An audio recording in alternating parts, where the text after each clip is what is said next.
Hey guys, tonight we begin with the curious, crusty, and quietly horrifying world of Victorian bakers. Men who rose before dawn worked beside ovens hot enough to bake a small mammal, and unknowingly poison their neighbors one sourdough at a time. So before you get comfortable, take a moment to like the video and subscribe, but only if you genuinely enjoy what I do here. And let me know in the comments where you're tuning in from and what time it is. It's always fascinating to see who's joining us from around the world. It's 4 a.m. in Victorian London. The streets are quiet, except for the occasional horse that forgot it's been dead for 2 days. The smog hasn't quite thickened yet, but give it time. You, however, are already awake. Not because you love mornings, not because you're a hustler or believe in early bird philosophy. No, you're a baker. And in this era, that means you rise before God does. You drag yourself out of a straw mattress so stiff it could legally be classified as furniture and punishment. There's no coffee, no alarm clock, just your internal sense of dread and the sound of your neighbor coughing up a lung, possibly his third this week. You slip into your baking clothes, a flour-stained apron, and the vague hope that today maybe you won't pass out near the oven. The bakery is less cozy pastry shop and more gas chamber with a chimney. It's tucked below street level like a secret. Lair for someone whose superpower is gluten intolerance. You descend into this floury pit of despair, while muttering something that might be a prayer or just a wheeze. Lighting the oven requires skill, courage, and fingers you're willing to sacrifice. Victorian baking ovens weren't precisely calibrated gas ranges. They were brick furnaces, powered by coal and regrets. The fire must be kept roaring from before dawn, until the last loaf is sold, or until you accidentally ignite your own eyebrows, whichever comes first. Your hands are already cracking from thiccold, but that's fine. You'll be sweating like a boiled ham within the hour. The soot starts settling in your lungs like an unwanted houseguest. There's flour in your nose, your ears, your thoughts. You sneeze, and a small cloud puffs out. The apprentice laughs. You consider baking him. The worst part? You haven't even started baking yet. This is just the warm-up. The Victorian Baker's Day is a 16-hour dance with dehydration, fire hazards, and the slow realization that you're essentially the Cole Minaraf, the food world. Except instead of a canary, you have a loaf of bread that might contain poison, but you soldier on. Because in this era, baking bread is noble. Deadly, sure, but noble. Step carefully. The bakery floor is a delightful mix of soot, grease, and things that may once have been alive. You've entered the oven dungeon, a subterranean space where dreams go to sweat to death. It's dim, it's damp, and it smells like scorched dough and quiet despair. Think of it as a finished sauna. If the sauna also had a rat problem and zero ventilation, the oven itself, oh, it's a beast. A soot-belching, cold-chomping brick leviathan that dominates the room like a poorly maintained dragon. It doesn't purr, it roars, it cacks, it occasionally explodes, and you have to feed it constantly like a toddler.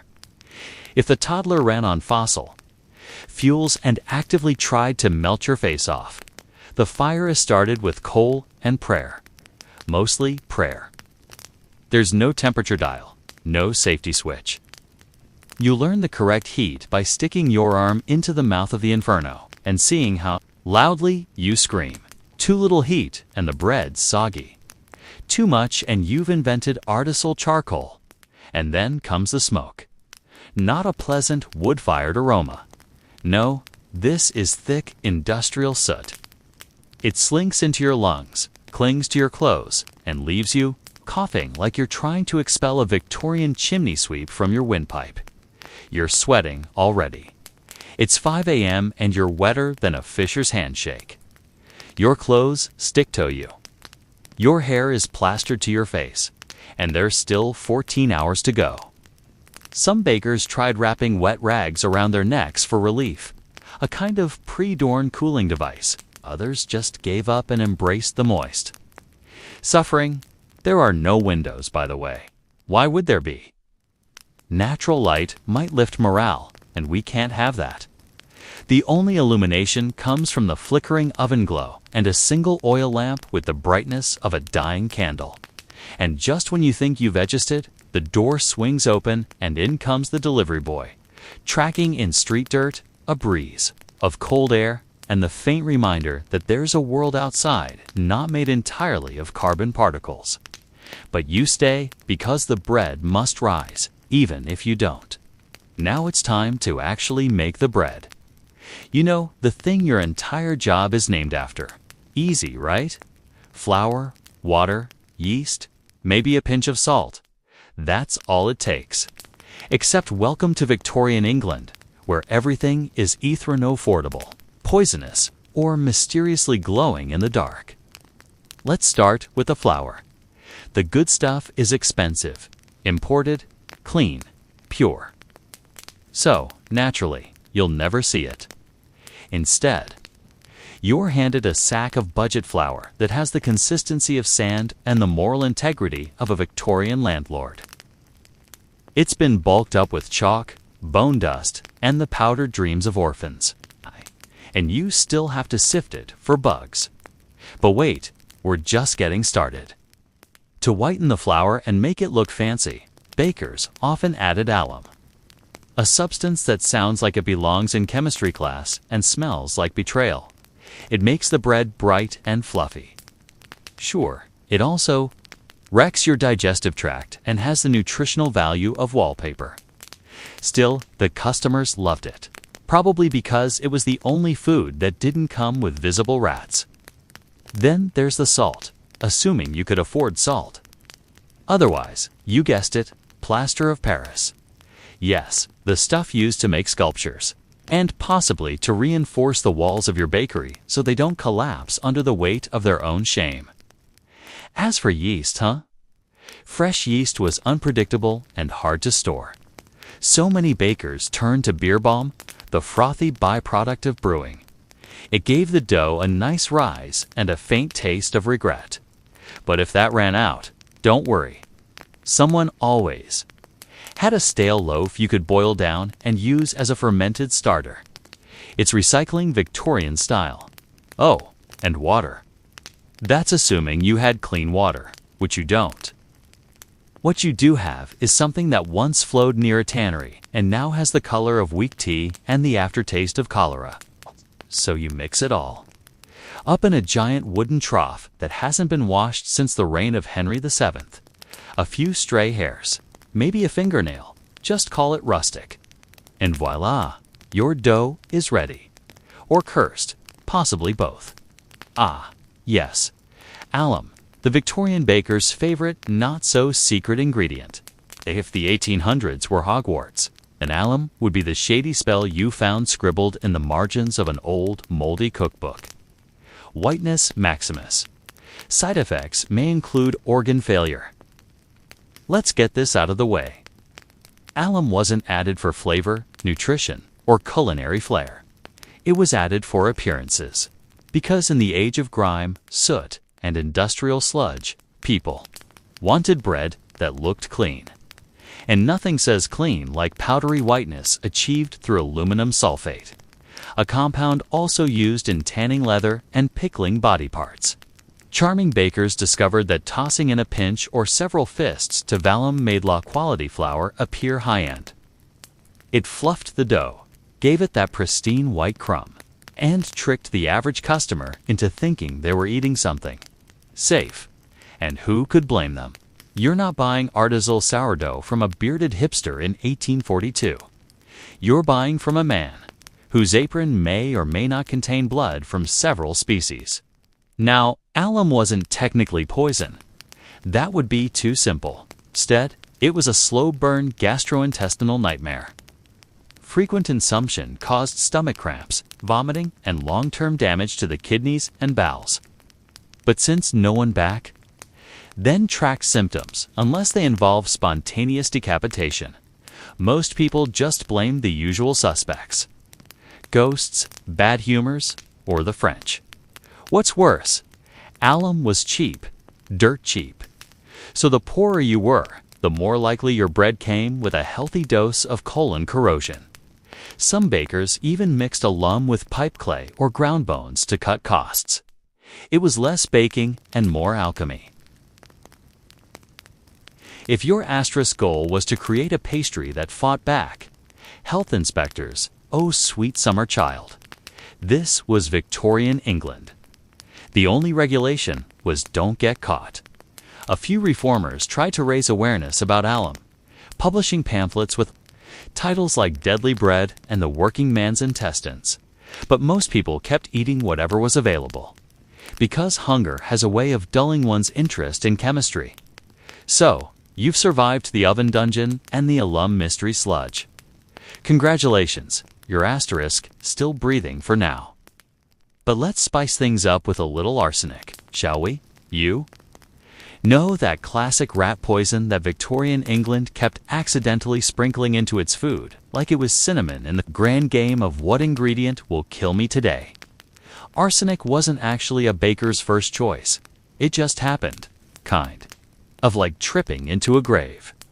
You see, many bakers bought their flour or sugar in bulk from local dealers, and sometimes those dealers' edible goods next to dye powders asterisk used for textiles, many of which were absolutely swimming in arsenic, because nothing says freshly mill like sharing a shelf with corpse paint. Now, here's where it gets festive. Dye, particularly the wildly popular Shields Green, was loaded with arsenic. It was used in wallpaper, clothing, candies, and yes, even decorative flour sacks. So, if the miller accidentally used a bag that had once held green dye, well, your dough was now a slow-acting chemical weapon. The most infamous case: the Bradford Sweets poisoning of 1858. Asterisk, a local candy maker accidentally swapped sugar for arsenic trioxide. Result, 21 people dead, countless more sick. The authorities called it a tragic mistake. Modern experts call it deeply preventable, with even a hint of labeling. And what about the customers? The ones biting into their arsenic baguette, thinking, tastes a bit metallic today, but maybe that's just rustic charm. They'd fall ill, pale skin, hair loss, vomiting, bowel issues that made death look appealing. And if they were poor, asterisk, no. One battered an eye, probably just overworked, people would say. Or maybe they looked directly at a chimney sweep. That's bad luck, that is. As for bakers, they had no idea half the time. They were too busy trying not to pass out from heat stroke or get kicked by a suit-covered delivery boy. So, if arsenic crept in, it was chalked up to one of life's many invisible hazards, like ghosts or spontaneous combustion. And remember, this was all still considered legal because regulations. Those were asterisk for people who could afford to sue. Imagine walking into your local bakery. You expect the faint smell of fresh bread, a clean counter, a cheerful baker, and a tidy apron. Now erase all of that from your mind. Set the whole thing on fire and replace it with a shirtless man sweating into a wooden vat while whistling through. 3 missing teeth. Congratulations, you've arrived at the average Victorian bakehouse. Hygiene standards. Let's just say the only standard was filth. Bakers often worked shirtless because asterisk the ovens turned the room into a bread-scented sauna. That would be fine if not for the fact that most of them also had skin conditions open, cuts, and the general complexion of a chimney sweep with seasonal scurvy gloves. Not a thing. Hairnets. Shoes. Optional, 1-foot infection away from becoming the secret ingredient in tomorrow's crumpet. The flour would stick to their sweaty chests.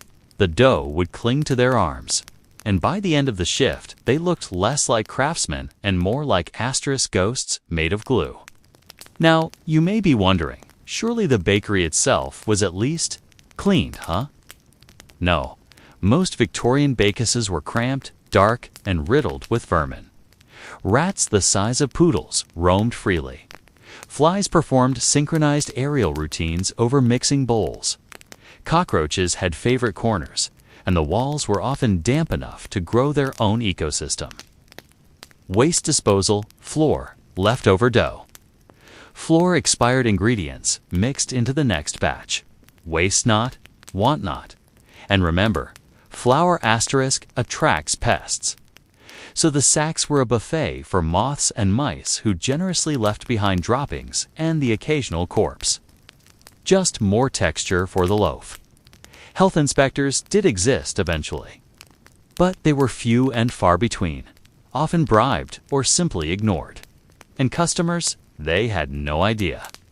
Bread was the staple of the working class diet. As long as it didn't smell like actual death, a loose standard, people bought it, ate it, fed it to their kids.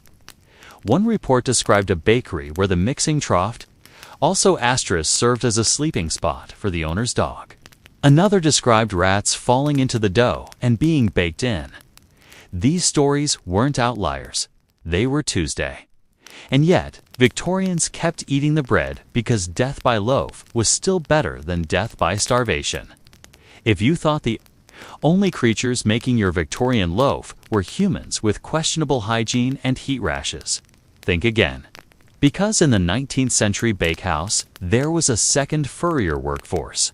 Rats, bold, nimble, unpaid, and utterly uninterested asterisk in boundaries. Victorian bakehouses were paradise for rats. Picture it. Flour dust in the air, warm corners, unsecured sacks of grain. And no one enforcing pest control unless a rat physically proposed marriage to a customer. There were reports, not rumors, but actual reports of rats living inside the walls, the ovens, and sometimes in the flour barrels themselves. It wasn't a pest problem, it was a partnership. Some rats even learned the rhythms of the bakery. They'd scurry out during the early asterisk morning mixing, grab a mouthful of dough, and dash off before anyone noticed or cared. Others were bolder, hopping directly into dough troughs, nibbling on the edges of loaves, or occasionally meeting their fate mid-bake. The phrase crunchy crust might have had a more literal meaning than anyone cared to admit, and the bakers, they didn't always mind. Some saw it as unavoidable, like bad weather or cholera. One man was quoted in a health inspector's journal saying, "At least they take the weevils with them." Asterisk, a glowing endorsement of rat-based quality control, if ever there was one. In one infamous case, a loaf was returned because a rat's tail was discovered baked into the center. The baker reportedly shrugged and said, "Takes all sorts to make a meal." Lawsuits were rare because customers were too hungry to complain and too poor to find a lawyer who wouldn't charge in bread. And don't think the rats stayed in the walls. Oh, no. They were social, friendly even. Some families reported asterisk, seeing rats run alongside the bread crews as they made deliveries. A kind of rodent escort service, ensuring the product made it to the market, seasoned. It wasn't just one or two rats. It was colonies, generations, possibly dynasties. There were likely rat families who passed down stories of the Great Loaf Drop, of 43, or the flour sack uprising of spring. So yes, in the Victorian bakery, your bread might have been kneaded by a man named Thomas and licked by a rat named Gerald. Bon appetit, if you thought the only danger in an asterisk Victorian bakery came from arsenic.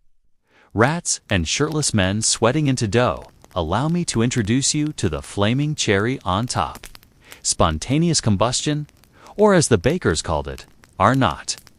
Again, Victorian-era bakehouses were basically wooden boxes filled with heat, flour dust, and denial.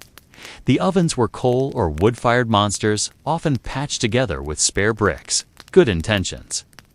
And whatever hadn't already burned down.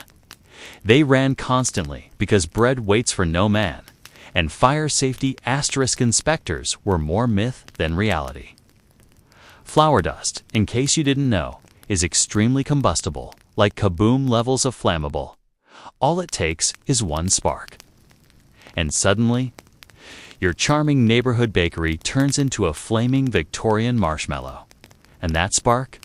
Oh, it could come from anything. A dropped coal, a faulty oven door, or the baker's pipe, because yes, they also smoked inside around open flames next to clouds of dust. While wearing linen soaked in sweat, genius, truly. The asterisk floors were usually wooden, soaked in oil, yeast, and regret. The walls were stained with soot and fire buckets. Maybe there was one. Maybe it was filled with flour. Who could say? The worst part, fires didn't even guarantee renovations. Some bakeries caught fire multiple times and just kept, operating like it was part of the ambiance. Yes, the roof is gone, but look at that crust. If half the ceiling fell in, they just board it up and declare the bread wood-fired artisan style. One London bakery burned down 3 times in *6 years. The city council blamed it on bad luck. The baker blamed it on ghosts. No one blamed the literal oven wedged up against a sack of coal and a hanging curtain. Insurance. Forget it. Most working-class bakers couldn't afford it. So when the place burned, they either rebuilt with donations or went into debt. Which is hard to repay when your only source of income just went up in smoke. Sometimes quite literally while they were. Shaping the morning rolls. And yet, they persisted. Because in Victorian England, if your bakery wasn't a fire hazard, people assumed your bread tasted like sadness.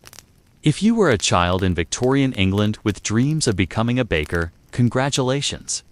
You were likely about to embark on a magical journey known as indentured servitude. Wrapped in flour and casual psychological trauma, baker apprenticeships were pitched to families as golden opportunities. Learn a trade, earn a crust, maybe even open your own shop one day. The reality? You'd be shoved into a bakery at age 10, work 16-hour shifts for years, and leave with scoliosis, flour lung, and a deep resentment of yeast. The training system mostly consisted of doing every single miserable task the master baker didn't want to do. Sweeping floors. You stoking fires at 3 a.m., you hauling 80 lb sacks of flour up crooked stairs while being shouted at for bruising the grain. Definitely you. Mistakes were not treated as learning opportunities, to be retreated as a personal insult to the master's honor. Flattened a loaf, that's a week of verbal lashings. Burned a batch, sleep in the flour bin. Forgot to polish the oven door. Are you trying to ruin me, boy? Oh, and the living conditions. Many apprentices lived in the bakehouse, usually in a cramped loft above the ovens, next to sacks of barley and an elderly rat named Clarence. It was always hot, always noisy, and always smelled like yeast, smoke, and old socks. Nutrition was ironic. You'd think someone surrounded by bread would be welfed, but apprentices often survived in crusts and crumbs. Full loaves were for paying customers. One former apprentice wrote that his lunch was whatever the rats hadn't eaten yet. Inspiring. Physical punishment wasn't common. It was expected. A cuff on the head here, a boot to the backside there. If the master baker had a bad morning, you became the bread. No one intervened. Not your parents, not the law, and certainly not the guilds, who mostly existed to protect. The baker's right to underpay you. And yet many apprentices stuck with it, because what else was there? Coal mines, chimney sweeping, dying in the street. In that context, getting screamed at by a man in a flour-covered waistcoat while kneading. Bread at 4 a.m. didn't seem so bad. Just don't ask about their emotional development. Step into a Victorian bakery and inhale deeply. Ah, yes, flour. Dust, coal, smoke, and the subtle bouquet of permanent lung damage.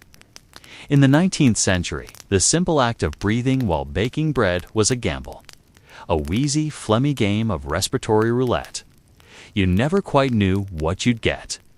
Chronic bronchitis, flour lung, or just the delightful sensation of coughing up what felt like an entire baguette.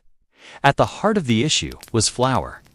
Not the quaint artisanal organic variety with nice branding, but raw industrial powdery chaos. Mixing flour wasn't done in neat sealed machines. No, it was done in open vats by hand in rooms where the air was literally opaque with dust. Every movement, stirring, sifting, sneezing, sent up clouds of fine particulature that settled in your lungs like unwanted tenants. Some bakers developed what was known as baker's lung, or more poetically, baker's asthma, an inflammatory reaction to constant flour exposure. Symptoms included wheezing, shortness of breath, and in more dramatic cases, the sound of your lungs, sounding like a badly tuned accordion. It was so common that some baking guilds considered coughing part of the uniform. But why stop at flour? Victorian bakers also contended with smoke from constantly burning ovens, usually coal-fired, that pumped out thick black fumes like a steampunk chimney on a bad day. Ventilation was considered optional, and if you cracked open a window, it was likely painted shut or guarded by a rat union. And don't forget the mold. Stale bread and damp flour sacks created a fungal utopia. Breathing in spores was just another occupational hazard, like burnt eyebrows or mild hallucinations from alum consumption. Of course, no one wore masks. Masks were for criminals or actors in questionable theater. Protection, maybe a scarf if you were fancy. But mostly you just sucked it up quite literally and hoped your lungs would evolve into something breadproof. And when a baker finally keeled over from respiratory failure, the obituary often read something charming like, "Taken too soon. He rose daily like his loaves until he did not." Inhale, exhale. Try not to wheeze flour onto the buns. In Victorian England's bread wasn't just food. It was ballistic potential with a crusty exterior. When fresh, it was nourishment. When stale, it became something between a bludgeon and a domestic security system. Let's start with the texture. The average loaf, especially the cheaper kind, could go from soft and fluffy to brick with a handle in less than 48 hours. Bakers weren't known for their preservatives or moisture control. By the third day, your humble dinner roll could chip a tooth. By the fourth, it could crack a window. By the fifth, it was legally considered a medieval weapon in 3 counties. This led to a strange social reality. Bread was both sustenance and self-defense. Want to discourage thieves? Splay a week-old loaf in the window. Its aggressive density sent a clear message. Need to settle a score with your neighbor. A strategically lobbed crust could do the trick. Arguments in tenement kitchens often escalated into stale bread jousting matches. It was cheaper than therapy, and only slightly more painful. Children, of course, made a game of it. Victorian street kids were already part feral. So when they discovered they could use yesterday's rolls like throwing stones, things got theatrical. Market brawls often ended with someone yelling, "Who threw the crumpet?" while rubbing a suspicious lump on their forehead. The army took notice, too. While no one officially armed the Queen's soldiers with baguettes, military rations included hardtack, a form of bread so dry and dense it doubled as a tent peg. Soldiers would carve it into dice, file it into makeshift tools, and occasionally chuck it at each other out of boredom or frustration. One officer allegedly broke a window trying to bite his biscuit. The biscuit won, and then there were the bread riots. When prices rose or loaves shrank, hungry mobs didn't protest with signs. They threw bread back at the bakers, sometimes flaming, sometimes with nails in it. Nothing quite says your prices are outrageous like being pelted with your own product. In weaponized form. So yes, in Victorian times, bread nourished the body. But it also bruised it, and in a pinch, it defended your home better than a constable. Truly, carbs were never meant to be this confrontational. To the average Victorian passerby, the local baker appeared harmless. Apron dusted with flour, cheeks ruddy from the oven, smile as warm as a freshly baked bun. But behind that innocent crust lay a dangerous secret. He might have been poisoning the entire neighborhood. Not on purpose, of course. Probably, you see, bread was a daily staple in Victorian Britain, consumed by the ton. It was the backbone of meals, the edible plate, the one thing poor families could count on to keep hunger barely at bay. But here's the kicker. Almost no one knew what was in it, least of all the people eating it, and sometimes the bakers. With little regulation and zero ingredient transparency, baking in the 19th century often resembled a particularly reckless chemistry experiment. Need the bread to look whiter and more expensive? Toss in a little alum, maybe some chalk. Want it to stays moist longer? Try plaster of Paris.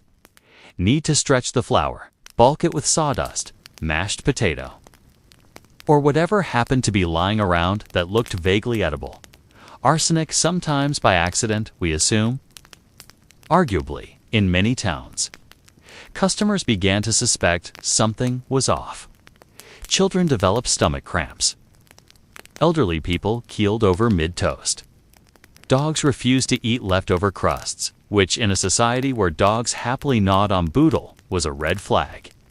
Health inspectors, those rare unicorns of public safety, eventually took samples and discovered that yes, in fact, bread contained poisonous metals, ground up bones, and enough alum to stucco a small cottage.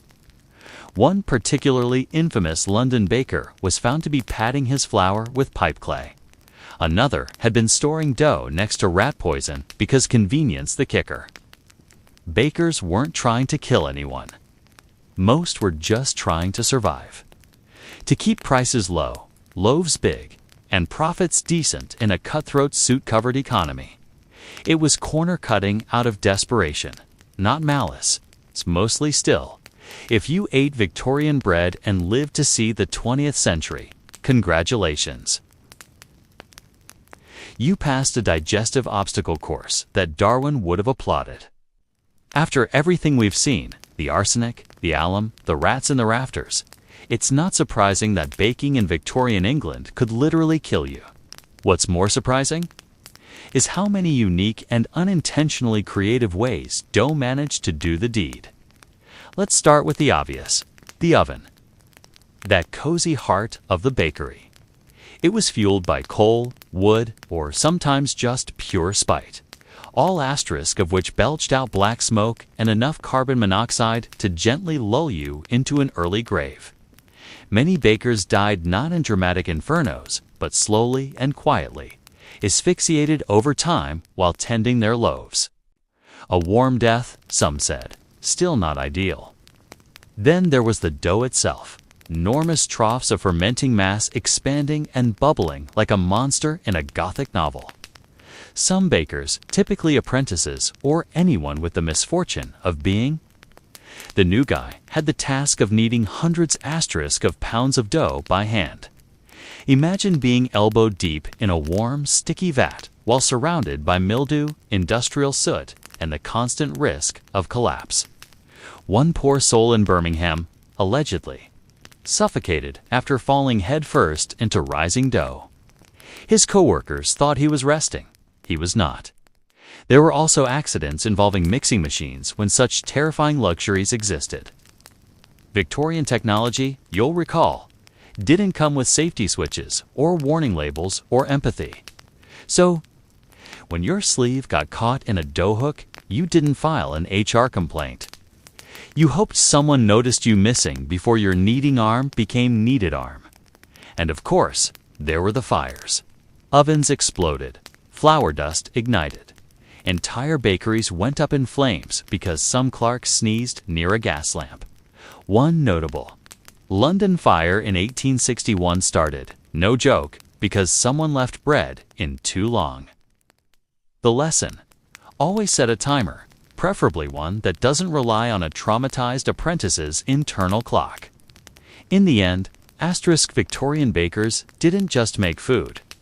They risked their lives to make daily poison sound appealing. They worked 16-hour days, inhaled coal, fought rats, dodged explosions, and still got blamed when the crust wasn't golden enough. So next time you nibble a baguette in a cozy cafe, raise a crumb to the soot-stained heroes of the past. They died so we could brunch. After decades of industrial flour fakery, chemical garnishings, and enough alum to mummify a horse, the British public had had asterisk enough.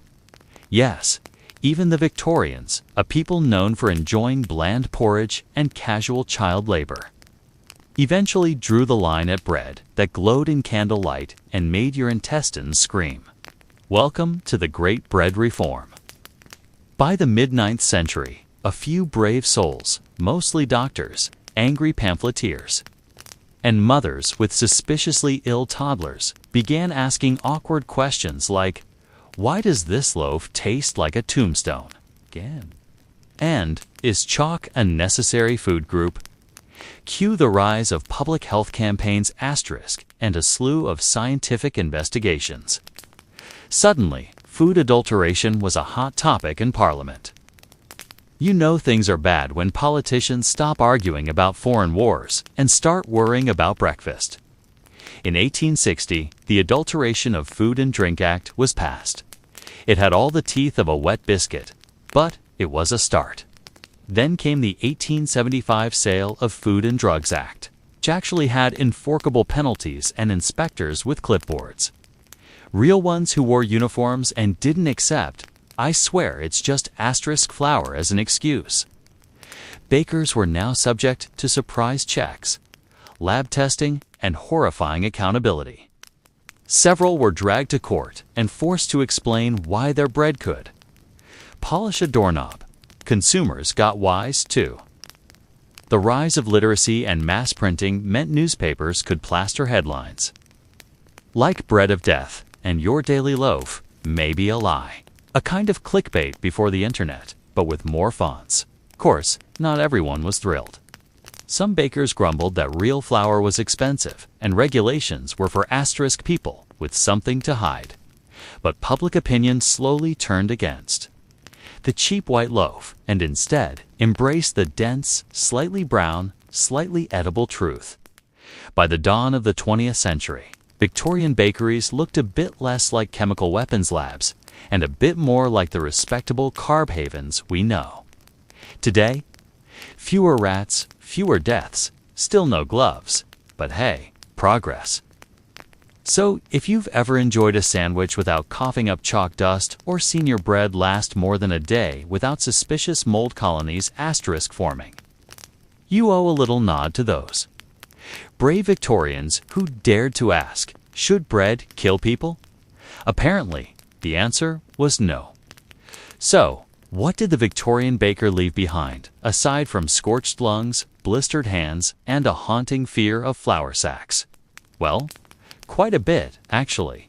Despite the daily flirtation with death by dough and their near-legendary ability to poison a population without even trying, Victorian bakers helped shape modern food safety standards. Workers' rights movements and asterisk, oddly enough, public trust in the humble loaf. They were the unsung heroes of the lower crust. Yes, pun intended. No, I'm not sorry. Bakeries evolved from soot-stained hellholes into warm community hubs. By the early 20th century, you could walk into a shop, buy a roll, and feel reasonably confident it didn't contain chalk, arsenic, or powdered mummy. Yes, that was a thing. We owe that shift to years of suffering, lawsuits, and the collective realization that maybe bread shouldn't sparkle. The asterisk also left us something cultural, a deep psychological bond with baked goods. There's a reason the smell of fresh bread is considered the most comforting aroma on earth. It's not just nostalgia, it's victory. Somewhere deep in our DNA, a little Victorian ghost whispers, "This doesn't smell like death." Hooray! And let's not forget language. So many of our sayings, that's the best thing since sliced bread, earning your bread and butter, or half-baked idea, owe their crusty lineage asterisk to those suit-covered bakers who once risked their lives for breakfast. Yes, modern baking has its issues. Gluten panic, sourdough cults, and the war crimes committed in the name of low carb. Oh. But compared to a time when flour could literally explode, we're doing fine. So next time you pass a bakery or even just unwrap a supermarket baguette, take a moment. Imagine the blackened hands, the chemical fog, the constant background anxiety of surprise fires, and then eat your croissant in peace. Because thanks to the brave, flour-coated asterisk fools of the Victorian era, bread is no longer a game of Russian roulette. Just remember, they walked so you could toast.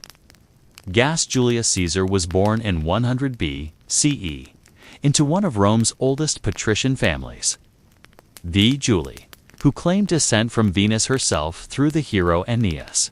On paper, that lineage sounded divine, almost untouchable. In reality, however, the Julii were no longer a family of great power or wealth. Rome at the time was a city where alliances, money, and military clout determined influence, and the asterisk Julii had fallen behind. Young Caesar came into a world where the Republic was unstable. Corruption was rampant, and ambitious generals clawed their way to supremacy. His very childhood was set against a backdrop of violence and uncertainty. His father, Gaius Julius Caesar, the elder, held modest political positions, but died suddenly when Caesar was only 16. That left him under the strong influence of his mother, Aurelia, who was widely respected for her intelligence and strict discipline. Aurelia's guidance shaped Caesar into an asterisk man who valued both cunning strategy and public image. He learned early that Rome rewarded ambition, but punished failure without mercy. Rome itself was tearing apart during his youth. The bitter rivalry between Lucius Cornelius Sulla, champion of the aristocratic Optimates, and Gaius Marius, Caesar's own uncle by marriage, plunged the Republic into civil war. Caesar's family ties to Marius instantly made him a political target. When Sulla eventually triumphed, he demanded Caesar divorce asterisk his wife Cornelia, the daughter of Say, an ally of Marius. Caesar refused. For a teenager to defy the most powerful man in Rome was practically a death sentence. Sulla stripped him of his inheritance, titles, and even marked him for execution. Caesar fled the city, surviving only through bribery and hiding. At one point, he was forced to move constantly under disguise, shifting from safe house to safe house, while Sulla's men hunted him. Eventually, through the pleading of influential relatives, Sulla spared his life, but asterisk warned those who intervened. In this Caesar, there are many Mariuses.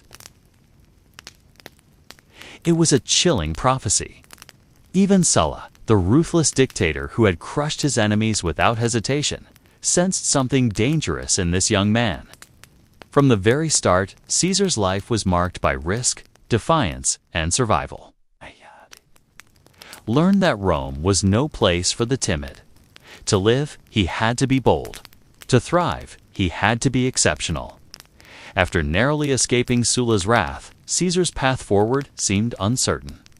Stripped of wealth and asterisk's position, he turned to the one career that could still elevate a young Roman with nothing left to lose: the military, with no money, no inheritance, and few allies in the Senate. Soldiering was his ticket to survival and recognition.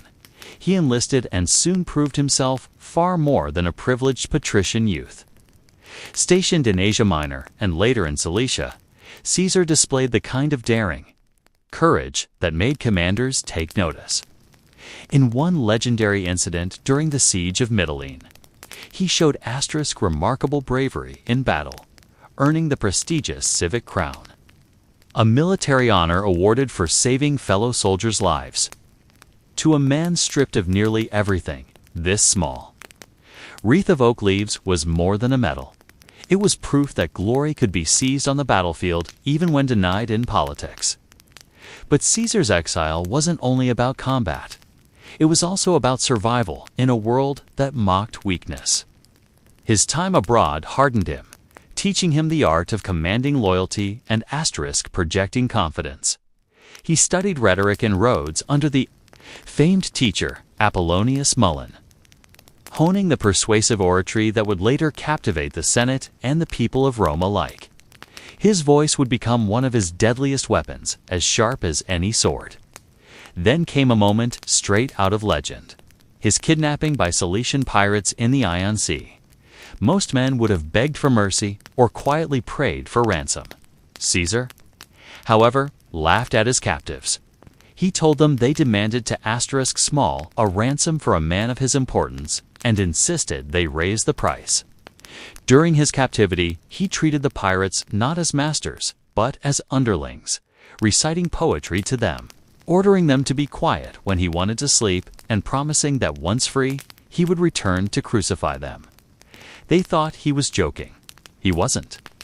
After his ransom was paid and his freedom secured, Caesar raised a small fleet, hunted the pirates down, and captured them. True to his word, he had them crucified, though displaying that peculiar blend of cruelty and mercy that would define him. He first ordered their throats cut to spare them prolonged suffering. This episode crystallized Caesar's character: audacious, ruthless when crossed, and utterly unwilling to be diminished. He was no longer just a young noble running from Sulla's vengeance. He was a man learning how to bend fate to his will. When Caesar returned to Rome in the late 7th South BCE, the dictatorship of Sulla had ended, but the city was still fractured by rival factions. It was the perfect environment for a bold young man with charisma, ambition, and a gift for oratory to make his mark. Caesar quickly discovered that politics, like war, was a battlefield. Only here the weapons were alliances, speeches, and bribes. He began with modest offices in the Curs of Sinorum, Rome's traditional sequence of public service. As a military tribune and later a quaestor, he built a reputation for diligence and charm, winning the loyalty of both soldiers and ordinary citizens. Unlike many of his aristocratic peers, Caesar cultivated an image of accessibility. He dressed elegantly, but not extravagantly, spoke to the common people with respect, and made it clear that he was on their side against the entrenched elites. It was the first glimpse of his populist genius, the ability to cast himself as the champion of Rome's forgotten masses while never forgetting his own pursuit of power. Money, however, was always a problem. Campaigning in Rome was ruinously expensive, and Caesar spent far more than he had. He borrowed enormous sums from wealthy patrons like Marcus Licinius Crassus, the richest man in Rome, who saw potential in backing an ambitious politician with the energy to challenge their rivals. In return, Caesar offered loyalty and influence, though he never allowed himself to become anyone's mere client. His career advanced quickly. As a dill, he staged extravagant public games and festivals, filling the city with spectacles that won him immense popularity. Gladiatorial shows, parades, and lavish entertainments thrilled the crowds even as they sank him deeper into debt. But to Caesar, debt was not a burden. It was an investment in power. He knew that the people's love was worth more than gold, and once he held real authority, creditors would think twice before demanding repayment. Yet Caesar also revealed his cunning in aligning himself with symbols of reform.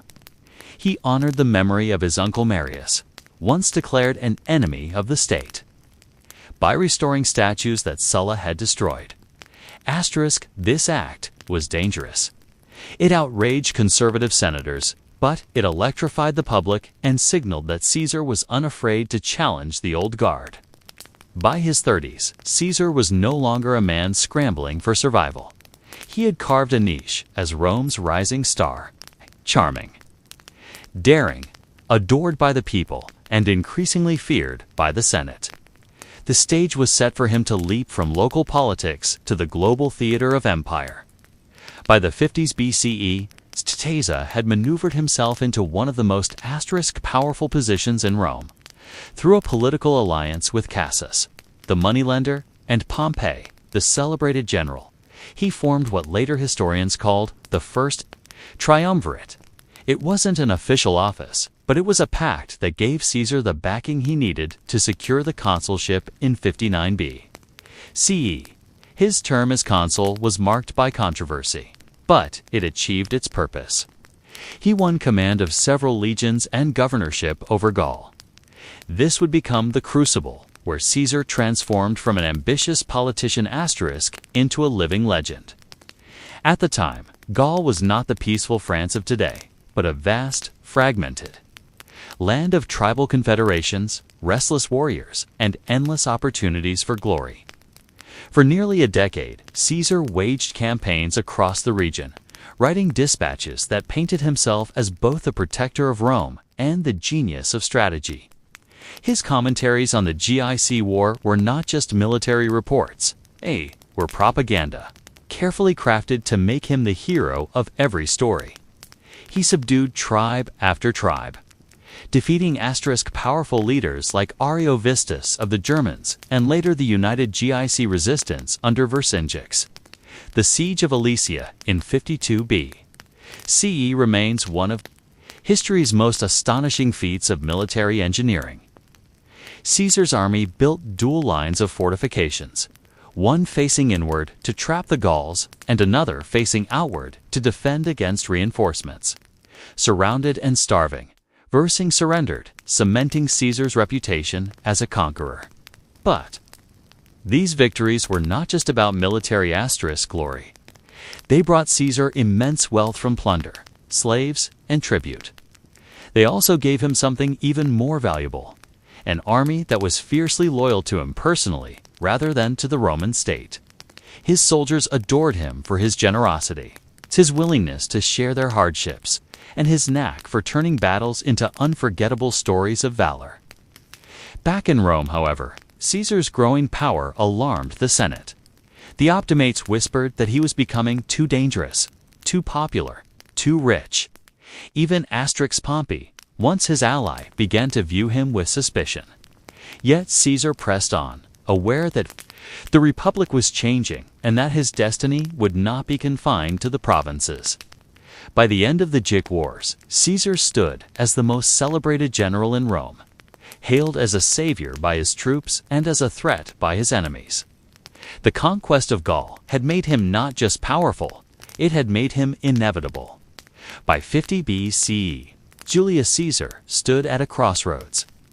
His conquests in Gaul had made him unimaginably wealthy and adored by his legions. But back in Rome, his enemies were sharpening their knives. The Senate, increasingly influenced by Pompey, now Caesar's rival, demanded he disband his army and return as a private citizen. To obey meant humiliation and prosecution for corruption and abuses of power during his consulship. To resist meant civil war. For months, Caesar hesitated, weighing the dangers. He knew what awaited him if he returned without his legions. Exile at best, execution at worst. His enemies wanted not just to end his career, but to destroy him completely. To surrender would erase everything he had built. His pride and his survival would not allow it. In January of 49 CE, the Senate issued an ultimatum. Caesar had a choice: obey or be declared an enemy of the Republic. He was stationed in Ravenna with only a single legion nearby. When he made his decision on a cold night, Caesar led his men south toward the small river that marked the boundary of his province, the Rubicon. According to legend, as he reached the riverbank, he paused. Crossing with his troops was a direct act of treason, a point of no return. Then, uttering the immortal words, "Area Jaca est," the die is cast. He crossed with his army. In that moment, Caesar set Rome ablaze with civil war. The reaction was immediate. Panic seized the capital. Senators fled. Pompey retreated to the east, and Caesar marched triumphantly into Italy, almost unopposed. His speed and decisiveness stunned his enemies. While Pompey gathered forces in Greece, Caesar * secured Rome, the treasury, and the loyalty of the people. He presented himself not as a tyrant, but as a savior who had been pushed into action by his enemy's treachery. Yet, make no mistake, Caesar had gambled everything. Single defeat could strip him of power and life alike. But his genius lay not only in strategy, but in narrative. To his men, he was not just a commander. They were fighting for him, not the Senate. To the masses, he was a protector against corrupt elites. The Rubicon was more than a river. It * was the dividing line between the old republic and the rise of personal rule. By crossing it, Caesar ensured that Rome would never be the same again. With the Rubicon crossed, Caesar plunged Rome into civil war. Pompey, once his ally, now commanded the Senate's forces, backed by aristocrats terrified of Caesar's ambition. For years, the two titans clashed in a struggle that would decide the fate of the Republic. Caesar's genius was speed. He moved with startling efficiency, seizing Italy, *, then Spain, then sailing east to confront Pompey at the decisive Battle of Pharsalus in 48 BCE. Against greater numbers, Caesar's disciplined veterans crushed Pompey's army. Pompey fled to Egypt seeking refuge, but met a tragic end. Assassinated on the orders of Pharaoh Ptolemy III. When Caesar arrived, he wept at the sight of his rival's severed head, not only mourning a former ally, but recognizing the dishonor of such a death. Egypt, however, offered more than grief. Caesar became entangled with * Cleopatra VII, the brilliant and ambitious queen. Their political and romantic alliance secured her throne and gave Caesar both prestige and scandal back in Rome. He lingered in Alexandria, fathering a child Caesarion with Cleopatra before returning to the business of conquest. From 46 to 45 BCE, Caesar campaigned across Africa and Spain, defeating the remnants of Pompey's supporters. With his enemies vanquished, he returned to Rome in triumph. Hailed as the master of the Republic, he staged lavish celebrations, * showered veterans with rewards, and restructured the Senate, swelling its ranks with loyalists. In 44 BCE, Caesar took the title of Dictator Perpetuus, dictator for life. To many Romans, this was the final nail in the Republic's coffin. His power was absolute. He controlled the treasury, the armies, and the Senate. Yet, he was not content. With mere survival, he sought to reform Rome itself. He introduced calendars. The Julian calendar we still echo today launched public works, offered debt relief, and * extended citizenship. His vision stretched beyond Rome toward empire. But for all his brilliance, Caesar could not silence the whispers. To traditionalists, he was no reformer. He was a king in all but name, a role Romans had despised since they expelled their monarchs centuries earlier. His honors, his golden chair in the Senate, his statues among the gods, all fueled suspicion that Caesar intended to crown himself. The Republic had not died quietly. It was suffocating under Caesar's embrace. His unmatched power * brought stability, but also fear. And fear in Rome was the spark of daggers. By 44 BCE, Caesar stood at the pinnacle of his power. He had reshaped. Rome crushed his rivals and was hailed as a living legend. Yet the very magnitude of his success bred unease. Rome's senators whispered that he had gone too far. His perpetual dictatorship, his divine honors, even his flirtation with monarchy. Through Cleopatra, all of it nared at the Republic's defenders. The final spark came during the Lupercalia * festival. Before the cheering crowds, Caesar sat on a golden chair robed in triumph. His ally, Mark Antony, approached and offered him a diadem, the symbol of kingship. Caesar refused once, twice. Each refusal met with thunderous applause. Yet the theater of it all convinced many that he desired the crown, but wished the people to demand it. The Senate, guardians of the Republic's traditions, saw their worst fears confirmed. A conspiracy began to form. Its leaders were men of high standing. Gaius Cassius Longus, a sharp-eyed senator embittered by Caesar's dominance. Decimus Brutus, once a trusted lieutenant, and Marcus Junius Brutus, whose very name evoked Rome's founding. Hero who expelled the last king. Caesar had pardoned Brutus after the civil wars and treated him almost as a son, making his betrayal the most shocking of all. The conspirators wrapped their plot in noble language. They were not assassins, they told themselves, but liberators, striking to save the Republic from tyranny. Yet their motives were not all pure. Some feared losing influence, others coveted power. The Senate had long been weakened by Caesar's reforms, and the old aristocracy saw its final chance to claw back authority. They chose the Ides of March 15th, 44th BCE, as the day Rome would either regain its freedom or plunge into chaos. Even as whispers spread, Caesar ignored warnings. Soothsayers cautioned him to beware the Ides. Friends sent letters, urging him to stay home, and strange omens filled the streets. But Caesar, confident in his popularity and dismissive of danger, brushed them aside. He had survived pirates, Sulla, Pompey. Why fear jealous senators? In truth, Caesar's greatest strength had become his greatest vulnerability. His refusal to believe that anyone would dare strike him.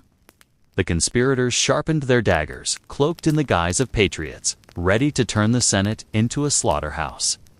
On the morning of March 15th, 44 B.C.E., Julius Caesar prepared to attend a session of the Senate in the theater of Pompey. The day was heavy with omens. A soothsayer had warned him to beware the Ides of March. His wife Calpurnia had dreamt of his statue bleeding while Romans bathed their hands in it. Servants reported strange disturbances in the night sky. For a moment, Caesar hesitated, inclined to remain home. But Decimus Brutus, one of the conspirators, cloaked as a loyal friend, persuaded him otherwise. The senators were waiting, he insisted, and Rome could not see its dictator appear afraid. Reluctantly, Caesar went. The theater was no ordinary meeting hall. Its marble floors and enclosed chamber provided the conspirators the perfect trap. As Caesar entered, senators rose to greet him, their togas hiding daggers. They pressed around him with petitions, crowding him deliberately. Then, at the signal, the first blade struck. Publius Civilius Casca lunged clumsily, wounding Caesar only lightly. Caesar cried out in shock, grabbing Casar's arm and exclaiming, "Villain, what are you doing?" But in an instant, the rest of the conspirators descended. Steel flashed as they stabbed from every side. The dictator struggled, trying to fend them off, but he was outnumbered. According to tradition, it was when he saw Brutus among them that Caesar ceased resisting. The sight of the man he trusted most, perhaps even loved like a son, was the final betrayal. Ancient writers record his words differently. Some say he uttered nothing. Others claim he whispered at to Brute, "You too, Brutus." Whether real or legend, the moment became immortal. Rome's most powerful man. Undone not by enemies, but by friends. Caesar collapsed beneath Pompey's statue, drenched in blood, pierced by 23 wounds. The symbolism was stark.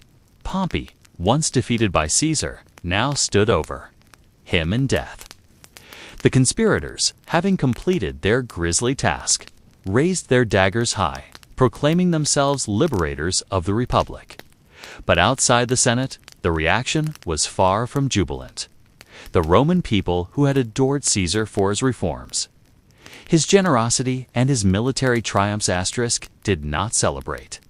Instead, shock, fear, and rage filled the streets. The Republic had been saved, or so the conspirators believed. Yet, in truth, the knives of March had cut Rome open, and what spilled out was not freedom, but chaos. The assassination of Julius Caesar was meant to restore the Republic. Instead, it shattered it beyond repair. The conspirators, imagining they would be hailed as saviors, discovered quickly that they had misread Rome's heart. The people mourned, not celebrated. To them, Caesar had been a benefactor. He had canceled debts, expanded citizenship, and filled the city with games and spectacles. The senators who struck him down looked less like liberators and more like jealous aristocrats desperate to protect their own privileges. Caesar's funeral sealed their fate. Mark Antony, his loyal lieutenant, delivered a speech that turned grief into fury. Standing before the crowd, he held up Caesar's blood-stained toga, pierced with daggers, and pointed to each wound as if the dictator himself, cried out from the grave. Antony read Caesar's will, revealing that he had left generous gifts of money to every Roman citizen and parks for public use. The people erupted. Their grief turned to rage, and riots broke out.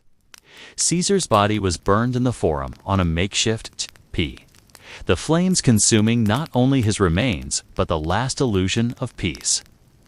In the chaos that followed, Caesar's name became more powerful than his life. His heir, Gaius Octavius, later Augustus would use that name to claim legitimacy. Antony rallied soldiers in Caesar's honor, and together with Lepidus, the three formed the Second Triumvirate. Their first act was vengeance, hunting down Caesar's assassins. From Caesar and Brutus to the lesser blades, ending their lives in battles fought across the collapsing republic. Yet Caesar's true legacy was not just vengeance, but transformation.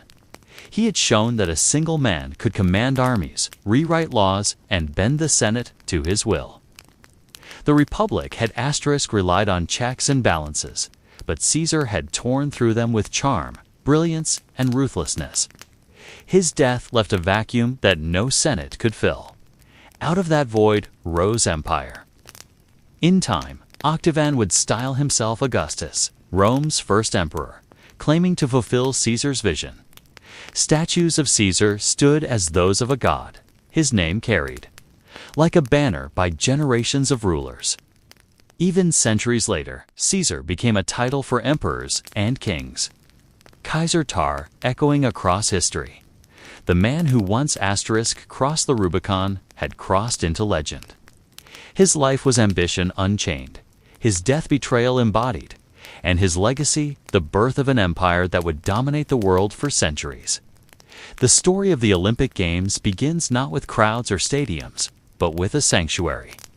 Nestled in the lush valley of Olympia in the Peloponnese, this sacred site was more than a place for sport. It was the beating heart of Greek religion and identity. The year 776 BCE is often cited as the first official Olympiad, though by then the tradition was already ancient, rooted in myths and ritual. To the Greeks, these contests were not invented by men, but bestowed by the gods themselves. Competing at Olympia meant stepping onto holy ground, where every stride, throw, and victory was an offering to Zeus. The games were part of a larger festival lasting several days, centered around sacrifice and worship. Before any competition began, athletes, officials, and spectators gathered at the great altar of Zeus. There, amid the scent of burning oxen and the chants of priests, they swore sacred oaths to honor the rules of competition. This act bound them not only to fairness, but to the gods themselves. Cheating was not just dishonorable, it was impiety. To break the oath risked angering Zeus, and the Greeks feared divine punishment more than any referee's penalty. Olympia itself was breathtaking. Towering above the sanctuary stood the Temple of Zeus, later housing one of the 7 wonders of the ancient world, the colossal statue of the god seated in majesty. Nearby, olive groves shimmered in the sun, their branches waiting to crown the victors. The entire atmosphere was one of reverence. Athletes stripped naked, not for vanity, but to honor the purity of the body as a divine creation. To perform unclothed was to show that nothing was hidden, that skill alone determined greatness. The games also carried political weight. Locked in constant rivalries agreed to a sacred truce, the Echikuria, suspending wars so athletes could travel safely to Olympia. For a brief moment, enemies laid down their weapons, united in devotion to Zeus, in a world fractured by conflict. The games symbolized an ideal that Greek identity transcended borders, and that honor won in Olympia was honor for all of Hellas. Thus, the first Olympic Games were not simply about running faster or wrestling harder. They were a fusion of faith, politics, and community, a celebration where men became vessels of divine glory. To win at Olympia was to achieve immortality, not just in the annals of sport, but in the eyes of the gods themselves. Long before the starting line, the Olympic Games began with a journey. Athletes and spectators alike poured into Olympia from every corner of the Greek world. Sparta, Athens, Corinth, and even distant colonies along the Mediterranean. The sacred truce, the Echikuria, guaranteed safe passage for a few precious weeks. Roads that normally echoed with the of soldiers' boots now carried processions of pilgrims, athletes, and merchants. The trek was arduous. Competitors walked or rode for days under the blazing summer sun, training along the way, eating simple meals of cheese, figs, and barley bread to keep their bodies lean and strong. As they neared Olympia, the roads grew more crowded, buzzing with anticipation. Merchants hawked wares, storytellers recited epic poetry, and farmers brought carts laden with wine, olives, and roasted meats to feed the swelling crowds. The moment of arrival was unlike anything else in the Greek world. Olympia was no bustling city, but a sacred sanctuary tucked among groves and hills. As athletes stepped into the Olympia, the sacred precinct, they were awed by the sheer majesty of the place. Temples dedicated to Zeus and Hera loomed over the grounds, and statues of past victors stood proudly, each a reminder that glory here was eternal. Every competitor who entered felt the weight of history pressing on their shoulders. Before they could compete, athletes were required to prove their worth. They gathered in front of the statue of Zeus Hawaios, the guardian of oaths, and swore solemnly to follow the rules of the games. This ritual was not symbolic. It was binding. False claims of eligibility, cowardice in competition, or attempts at bribery could lead to disgrace, heavy fines, and eternal shame inscribed on stone tablets. For the Greeks, this was more than sport. It was honor before the gods. The athletes, then lodged in simple quarters, training and preparing in the days leading up to the events.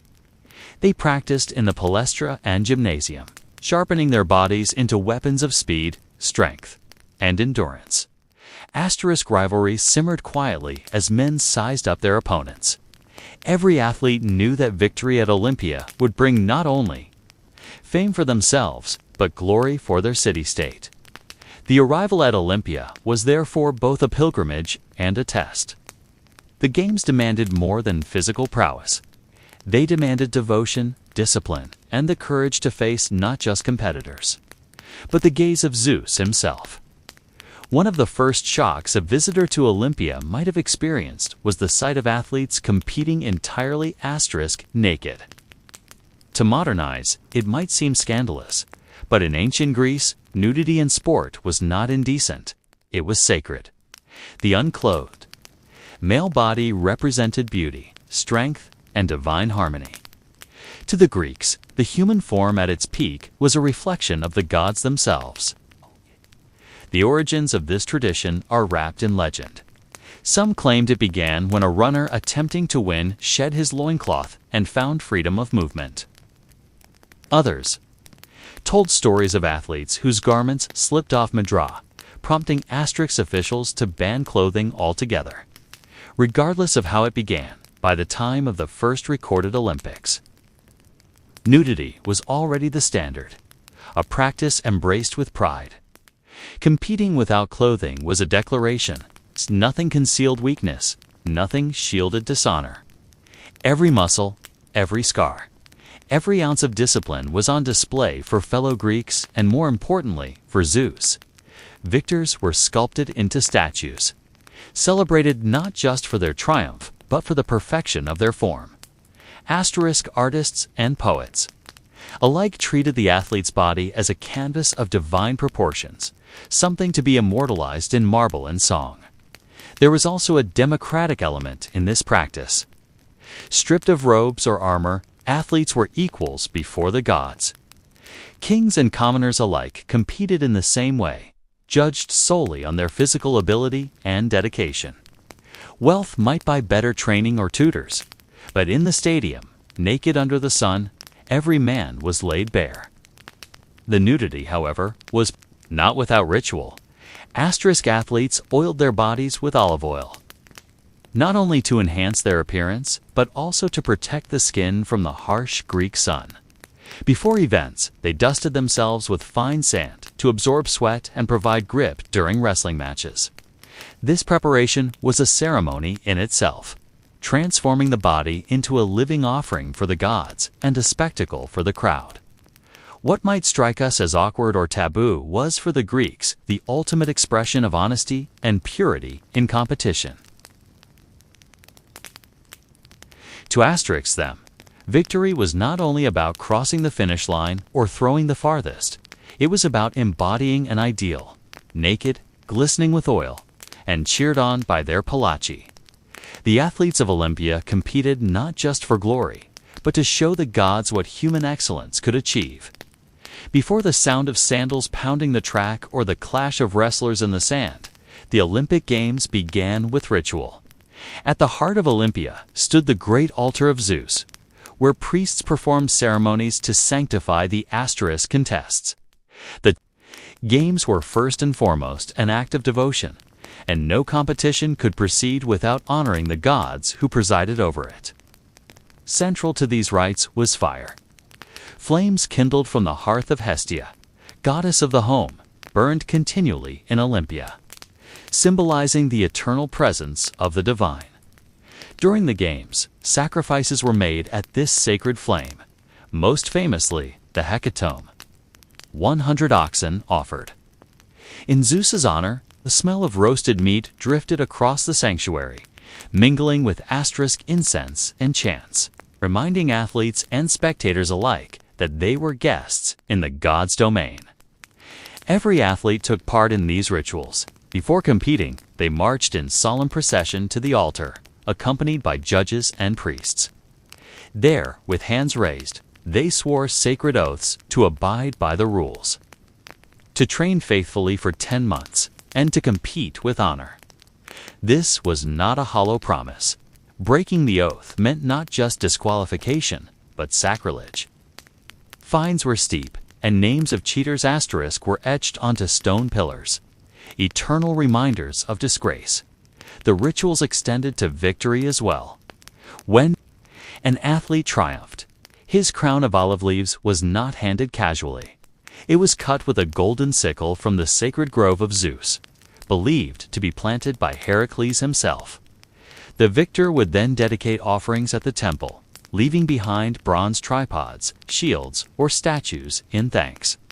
Each object told a story, a physical reminder that victory belonged not just to the athlete, but to the god who Asterisk blessed him. Even the scheduling of the games revolved around sacred timing.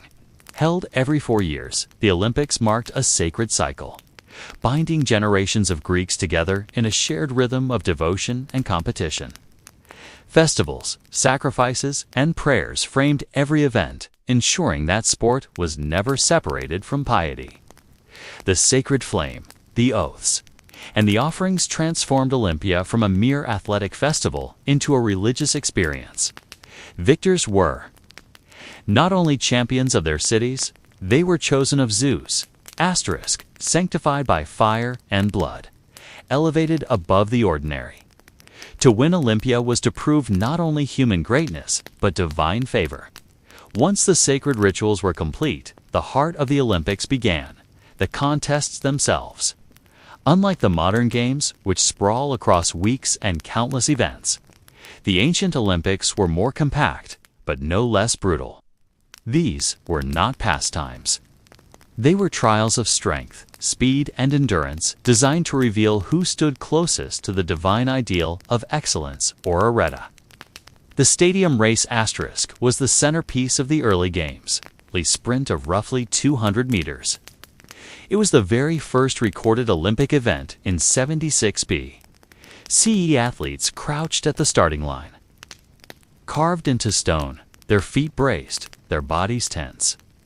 At the signal, they exploded forward, legs pounding the earth, lungs burning. The roar of the crowd echoing through the stadium. To win the stadium was to achieve instant immortality. The victor's name became the official marker of that Olympiad, recorded for all of Greece to remember. As the game's asterisk expanded, new events were added. The Dialos was a double stadium sprint demanding not just speed, but endurance. The Deutschos, a long D-distances run of nearly 3 miles, tested the patience and willpower of athletes under the sweltering summer sun. Running was the purest contest, a race against time, the body, and the gods. But the Greeks were not content with sprints alone. They loved combat. Wrestling was a favorite, a contest fought not with weapons, but with sheer strength, balance, and cunning holds. Matches were asterisk held in the sand, bodies slick with oil and dust as men grappled until one was thrown 3 times. Boxing, by contrast, was far more savage. Fighters bound their fists with leather thongs, turning hands into blunt weapons. There were no weight classes, no time limits, and no mercy. Matches often ended in blood, bruises, or worse. Then came the Pancreon, the ultimate test, a blend of wrestling and boxing. It allowed almost anything: chokes, kicks, joint locks, throws. Only biting and gouging eyes were forbidden. Asterisk pancration was not a sport for the faint-hearted. It was war stripped of swords and shields where skill and ferocity decided survival. Victors of the pancration were hailed as near superhuman men who had proven themselves indomitable. For those seeking balance, there was the pentathlon. 5 events: running, discus, javelin, long jump, and wrestling. To triumph here required versatility, the ability to master not one skill, but all.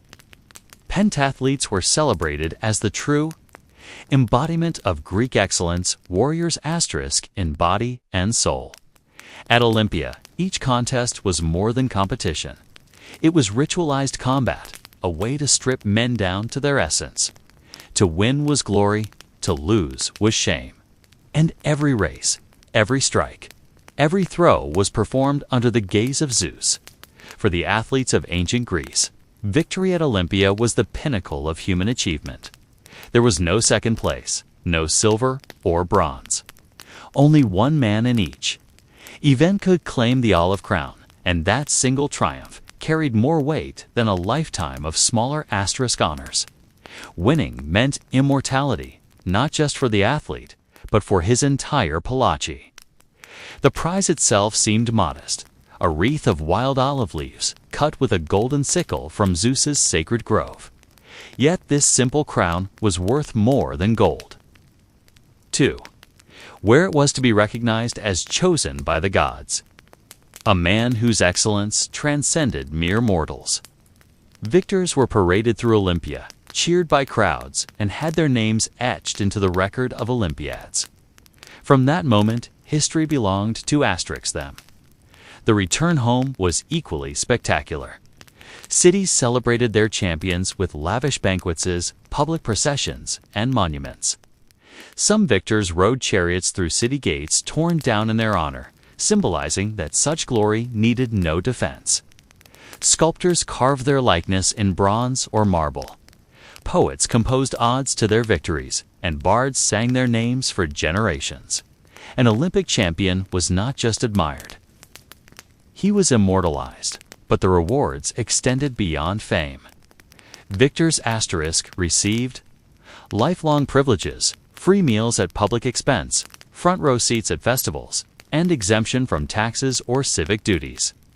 Families basked in reflected honor, while the athlete's city-state boasted of its superiority through his strength. In a world of rival police, a single Olympic crown could elevate a city's prestige above its enemies. Yet, glory also carried responsibility. Champions became symbols of their community, expected to live as paragons of discipline and virtue. Scandals or failures could tarnish not only their legacy but their city's reputation. The crown of olive leaves was fragile, but the weight of expectation was immense. And then there was the allure of true immortality. Victors believed their names would echo forever, carried in stone inscriptions and epic poetry.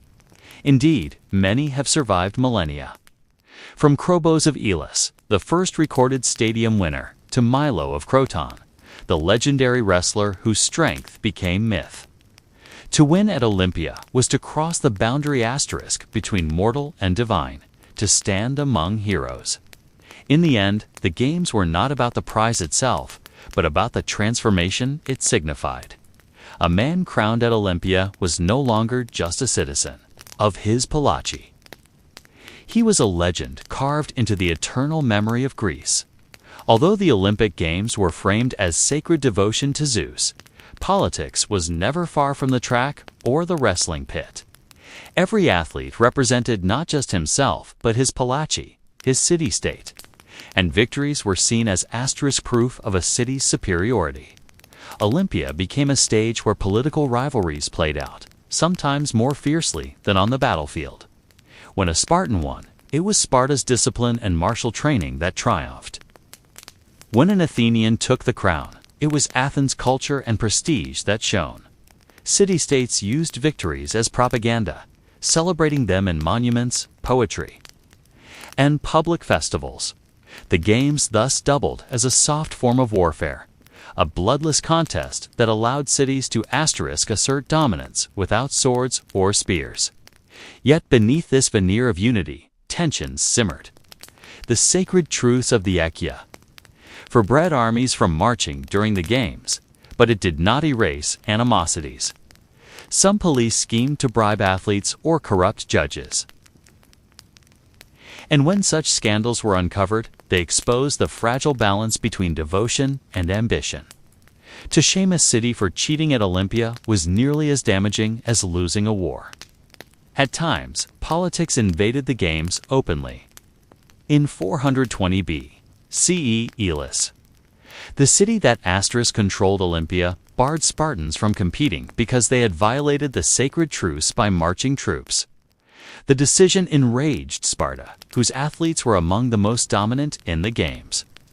This ban revealed how the sanctuary of Zeus was not immune to the power struggles of Greece.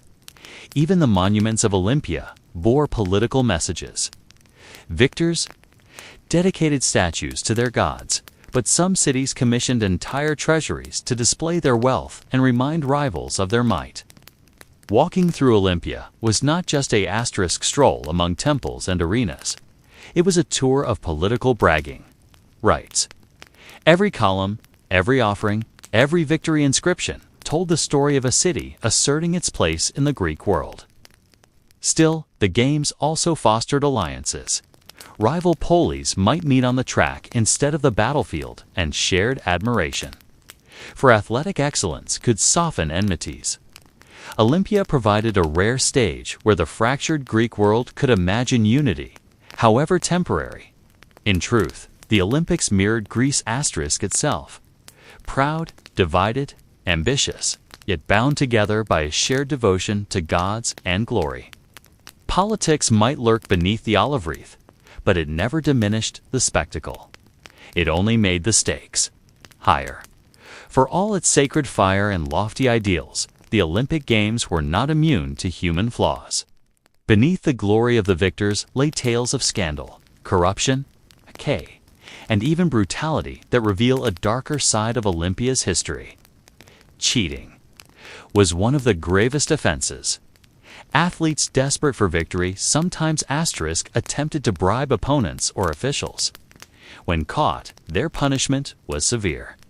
Heavy fines used to fund bronze statues of Zeus, known as Zanes, which were placed at the entrance to the stadium. Each carried inscriptions naming the guilty, a public shaming that ensured no one forgot their disgrace. Walking past these statues, future athletes were reminded that the gods demanded fair play and that dishonor was eternal. Some scandals came from cities rather than individuals. Wealthier sometimes attempted to influence outcomes by providing lavish gifts to athletes or manipulating judges. These acts exposed the tension between the game's sacred devotion and the political rivalries simmering beneath. Even in Olympia, the line between piety and ambition was thin. Then there were the darker stories of the competitions themselves. Boxing and Pancreon were brutal, often leaving men bloodied, broken, or even dead. Death in the arena was not uncommon. And while the crowd might gasp in awe at the ferocity, it underscored that the pursuit of glory came at a terrible cost. Legends tell of athletes like Arachin, a Pancreon champion who died in the very moment of victory. His opponent, locked in his deadly grip, signaled submission even as Arachin took his last breath. Crowned posthumously, his story became both a caution and an inspiration. Ultimate victory could demand ultimate sacrifice. There were also myths that cast a shadow over the games. Some whispered that athletes invoked the gods not only with prayers, but with charms, and curses, hoping to rivals. Others claimed that certain victors, too proud in their triumph, drew divine punishment. For the Greeks, hubris, arrogant pride, was as dangerous as any dagger. To overstep the line between mortal and God invited downfall. Yet these scandals and tragedies only heightened the drama of Olympia. They reminded Greeks that the games were not a playground of perfect men, but an arena where ambition, devotion, and human weakness collided. Glory was real, but so too were disgrace, and death. At Olympia, the stakes were nothing less than eternal honor or eternal shame. When the dust settled after each Olympiad, what remained was not only the memory of the contests, but the enduring spirit of the games themselves. The legacy of the first Olympics reached far beyond the stadium at Olympia. It shaped Greek identity, politics, and even the way the Western world would later view sport and culture. For the Greeks, the Olympics became a sacred calendar. Every 4 years, time itself was measured in Olympiads, serving as a common marker for history across city-states, often at war with one another. To speak of an event happening in the third year of the 50th Olympiad was to bind Greek memory too. The Games? They were not just athletic festivals. They were the heartbeat of Hellenic civilization. The athletes who won became immortal, not only in statues and inscriptions, but in the cultural imagination.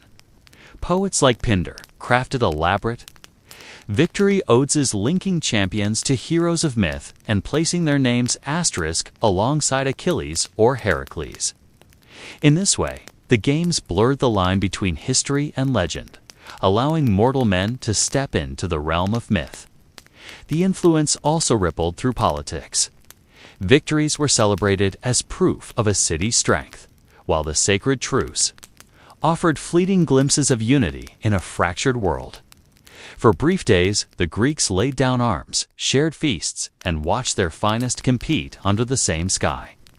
Olympia reminded them that despite their rivalries, they belonged to a common culture bound by gods, language, and ideals. Even after Greece fell under Roman rule, the Olympics continued, adapting but never losing their aura of sanctity. Emperors themselves sought the glory of Olympia, understanding that to triumph there was to inherit the mantle of Greek greatness. The Games endured for over 1,000 years. a tradition so deeply ingrained that when revived in modern times, they still carried echoes of their ancient soul. The first Olympics set the template. Sport not as leisure, but as devotion.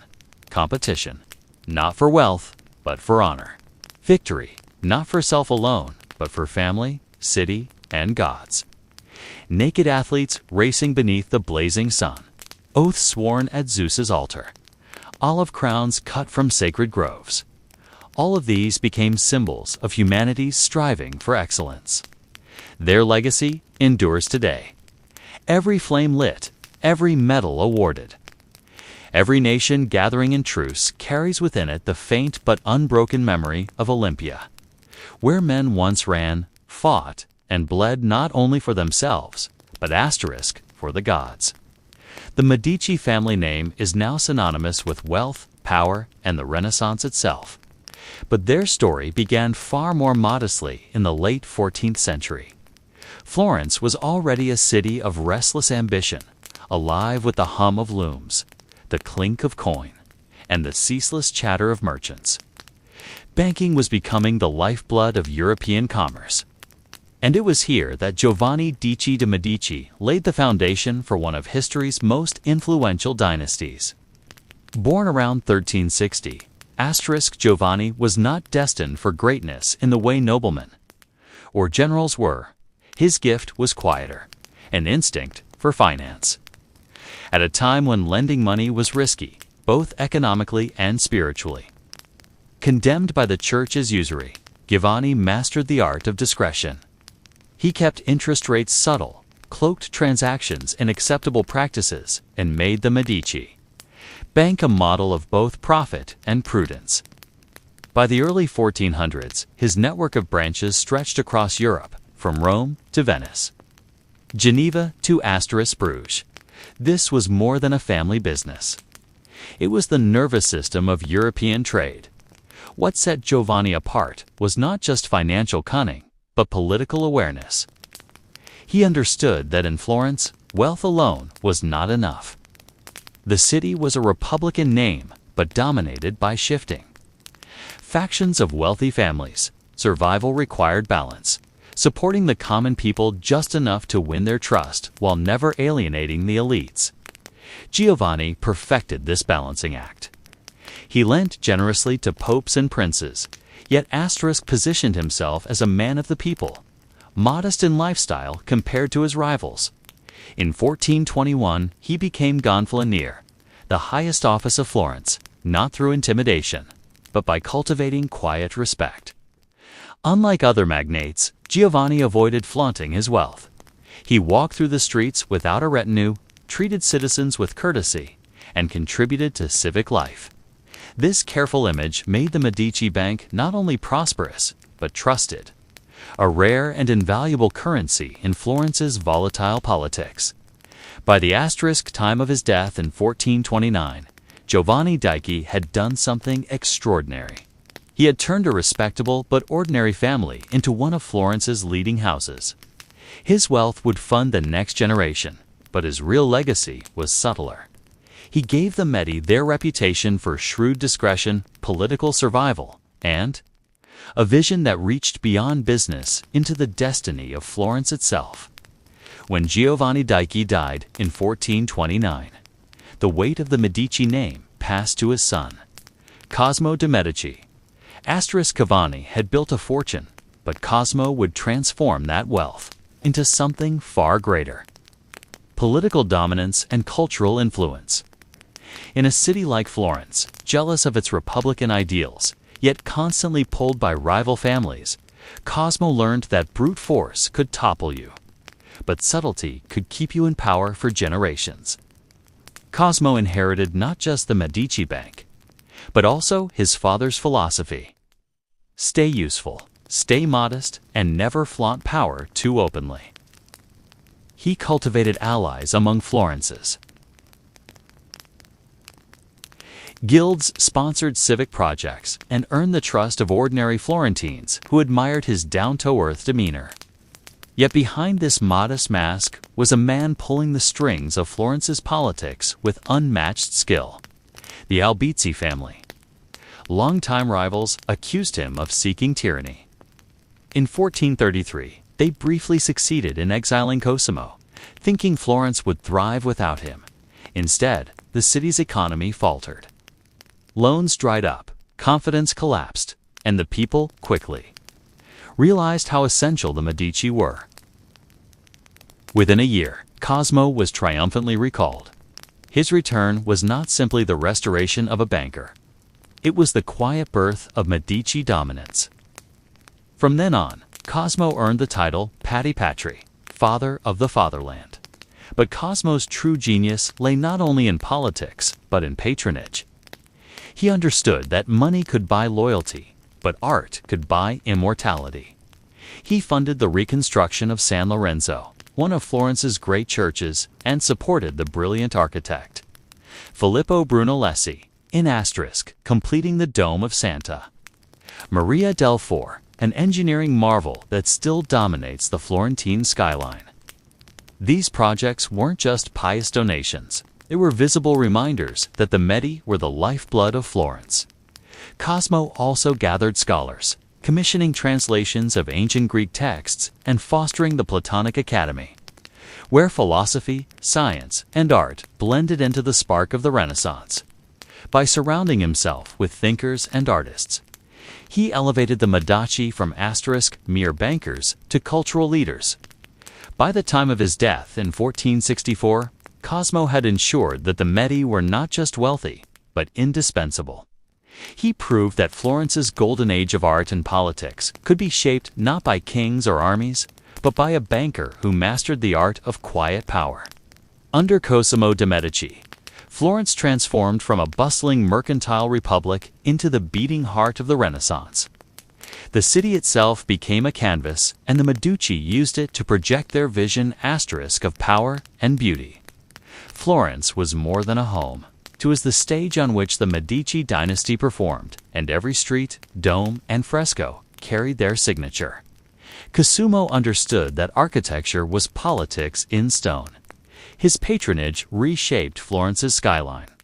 He commissioned Michelato to build the Palazzo Medici, a palace both imposing and restrained. Unlike the gaudy fortresses of rival families, the Medici palace was designed with calculated modesty. Grand enough to impress, but subtle enough to avoid accusations of asterisk tyranny. Its austere facade told Florentines that the Medici were powerful, yes, but also humble servants of the city. Religious architecture carried even greater weight. Cosimo funded the rebuilding of San Lorenzo, the family church, and financed Brunelleschi's work on the Dome of Santa Maria del Fiore. That dome, soaring, impossible, and awe-inspiring, became Florence's crowning glory. A symbol not only of human genius, but of Medici generosity. Every citizen who looked up at it knew whom to thank. The Medici asterisk also turned Florence into a living museum. Cosimo and later his descendants filled churches, chapels, and convents with fresco and altarpieces. They sponsored Frangelico, Donatello, and Ghiberti artists who elevated sacred spaces into realms of light and color. Art was not a private indulgence, but a public statement. By beautifying Florence, the Medici secured both divine favor and civic gratitude. Yet patronage went beyond buildings and paintings. Cosimo cultivated Florence as a hub of intellectual life. He funded asterisk the Platonic Academy, where Marsilio Ficino and other scholars revived ancient Greek philosophy, blending it with Christian thought. In doing so, he created an intellectual current that shaped not just Florence, but Europe itself. Ideas born in Medi salons rippled outward, fueling the Renaissance's explosive creativity. This intertwining of politics, art, and philosophy ensured that Florence itself became synonymous with Medi. Rivals might win battles in councils or on the streets, but they could not asterisk compete with the sheer cultural gravity the Medi generated. By investing in the city, the family tied its fate to theirs. Florence flourished because the Medici flourished, and the people learned to see their rulers not as tyrants, but as the patrons who made their city the jewel of Europe. If Cosimo built the Medici Empire, it was his grandson Lorenzo who gave it brilliance. Born in 1449, Lorenzo de' Medici, later called Il Magnifico, embodied the spirit of the Renaissance. He was not only a banker and politician asterisk, but also a poet, diplomat, and unrivaled patron of the arts. Under his guidance, Florence reached its cultural zenith, dazzling Italy with splendor while walking the razor's edge of political survival. Lorenzo inherited the family mantle in 1469, and from the beginning, his leadership style was different. Where Cosimo was cautious and reserved, Lorenzo was magnetic, flamboyant, and larger than life. He presided over lavish festivals, jousts, and carnivals that turned Florence into a city of constant celebration, yet beneath the poetry and pageantry. Lorenzo was a shrewd statesman. He understood that Florence's survival depended not on armies. Its militia was weak, but on diplomacy, alliances, and the careful balancing of Italy's fractious city-states. As a patron, Lorenzo was unmatched. He sponsored young geniuses like Buccelli, whose Birth of Venus and Primava became icons of Renaissance beauty. He supported Ghirlandaio Verrio, and most famously the teenage Michelangelo, whom Lorenzo welcomed into his household like family. His circle included poets, philosophers, and scholars who turned Florence into the cultural capital of Europe. 4. Lorenzo art was more than decoration. It was propaganda. Every masterpiece was a testament to Medici greatness, but power invited enemies. Rival families, envious of Medici dominance, conspired against him. The most infamous attempt came in 1478 during the Pazzi Conspiracy. On Easter Sunday, assassins struck inside Florence's cathedral. Lorenzo was wounded, but his brother Giuliano was brutally murdered at the altar. Instead of collapsing, Lorenzo seized control, rallying the people and crushing the conspirators in a wave of public fury. The Medici emerged, bloodied but stronger than ever, their grip on Florence unshakable. Yet Lorenzo's rule was not without cost. His extravagant spending and patronage strained the Medici Bank, weakening its once iron grip on European finance. By the time of his death in 1492, the family's wealth had diminished, but their cultural and political legacy stood unchallenged. Lorenzo's charisma, artistry, and resilience earned him his immortal title, the Magnificent. In Lorenzo, the Medici reached their peak. Florence glittered with genius. Diplomacy kept the city alive, and the family's name became synonymous with the Renaissance itself. But after such brilliance, the shadows of decline began to gather. Lorenzo the Magnificent's death in 1492 marked the end of an era. Florence lost not only its dazzling patron, but also its shrewdest diplomat. His eldest son, Piero de' Medici, inherited the mantle, but he lacked his father's intelligence, tact, and charisma. Known to history as Piero, the Unfortunate, he stumbled at precisely the moment Florence faced its greatest external threat. In 1494, Charles VII of France marched into Italy with a formidable army, beginning the Italian Wars. Florence, caught in the path of invasion, needed strong leadership. Piero, desperate to avoid destruction, surrendered quickly, handing over fortresses and making humiliating concessions to Florentines. Proud of their independence, this cowardice was unforgivable. The same people who once cheered the Medici now turned against them. Mobs rose in the streets, and the family that had ruled Florence for decades was forced into exile. Their downfall created a vacuum quickly filled by a new and very different kind of leader. The Dominican friar Girolamo Savonarola, a fiery preacher. He railed against corruption, vanity, and the decadence that the Medici had come to symbolize.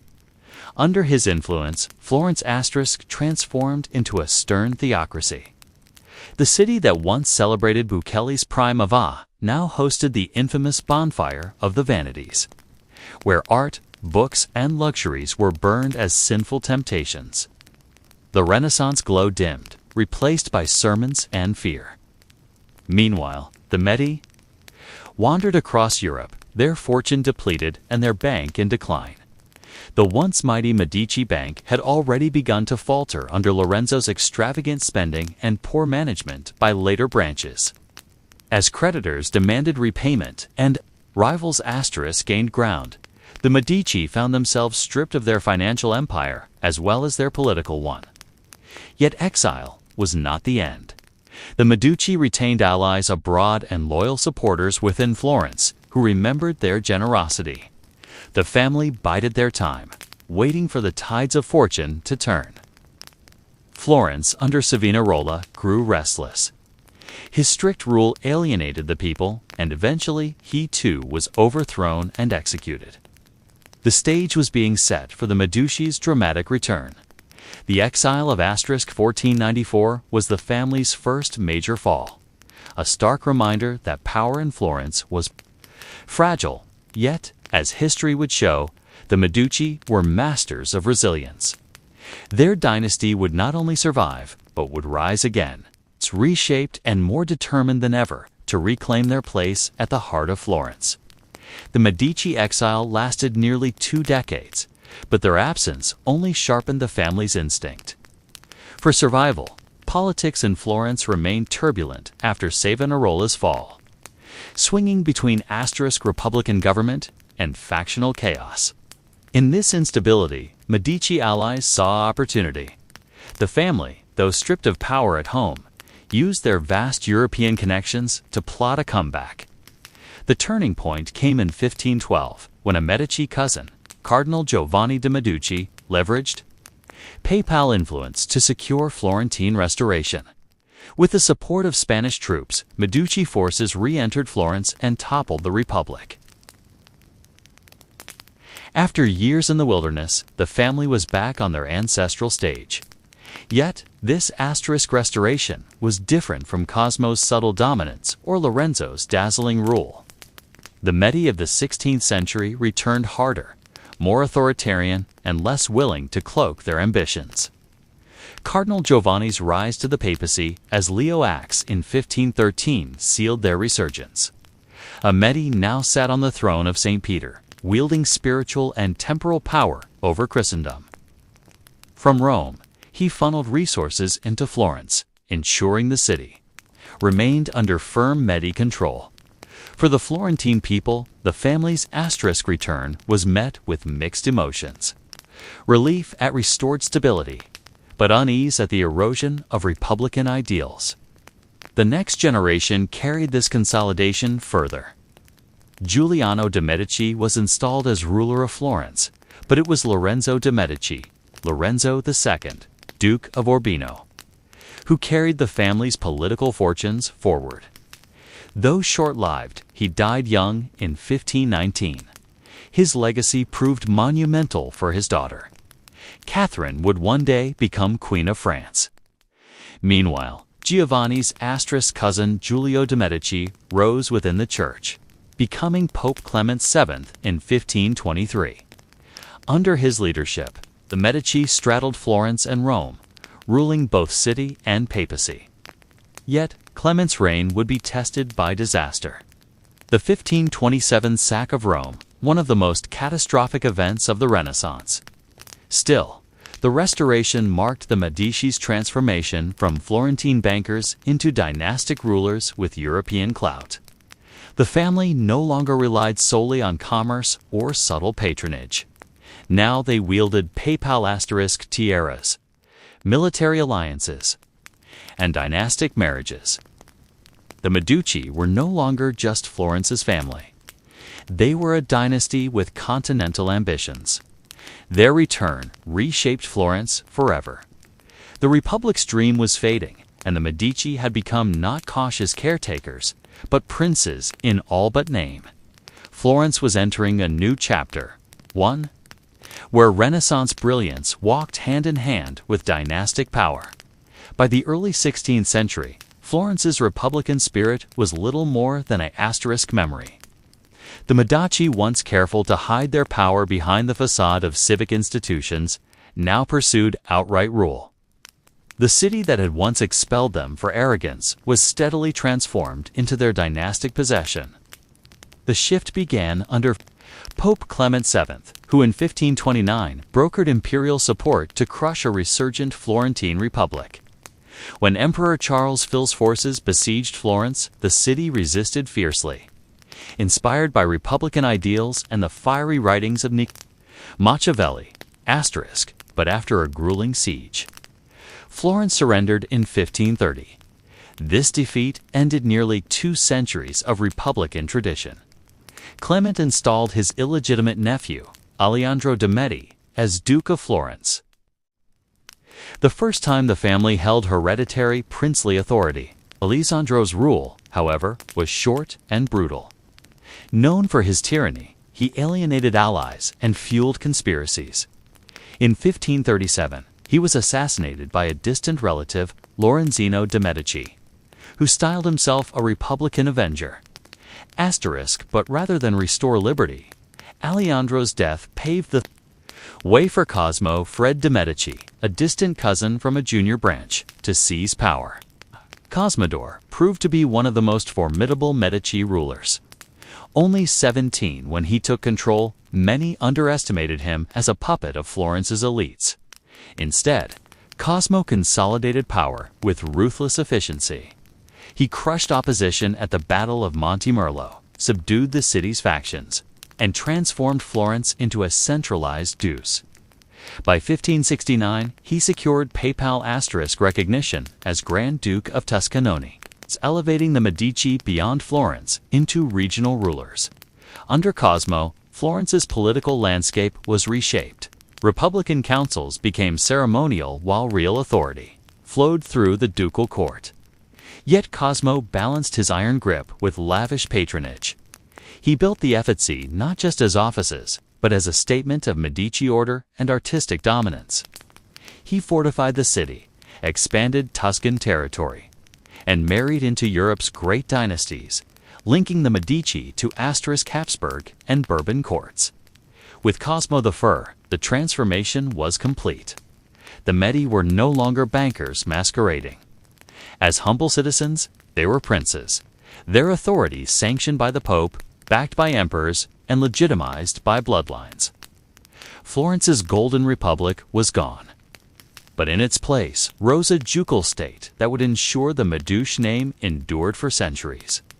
As the Medici cemented their power in Florence and Tuscany, their ambitions spilled far beyond Italy.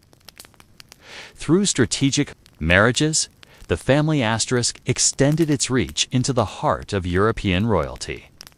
Remarkably, 2 Medici women, Catherine and Marie, would rise to become queens of France, wielding influence not with banks or palaces in Florence, but with crowns on their heads. Catherine de' Medici, the daughter of Lorenzo de' Medici, was born. In 1519, just as her family's fortunes were being restored. Orphaned young, she became a pawn in Europe's dynastic chess game. In 1533, at only 14, she was married to Henry, Duke of Orleans, the future King Henry II of France. At first, her position seemed weak. Her husband was openly devoted to his mistress. Diana Dyer and Catherine appeared sidelined. Yet, Catherine was patient. When Henry became king in 1547, she endured in silence, biding her time. Her true power emerged after Henry's sudden death in 1559, with her young sons too immature to rule. Catherine stepped in as queen mother and regent. For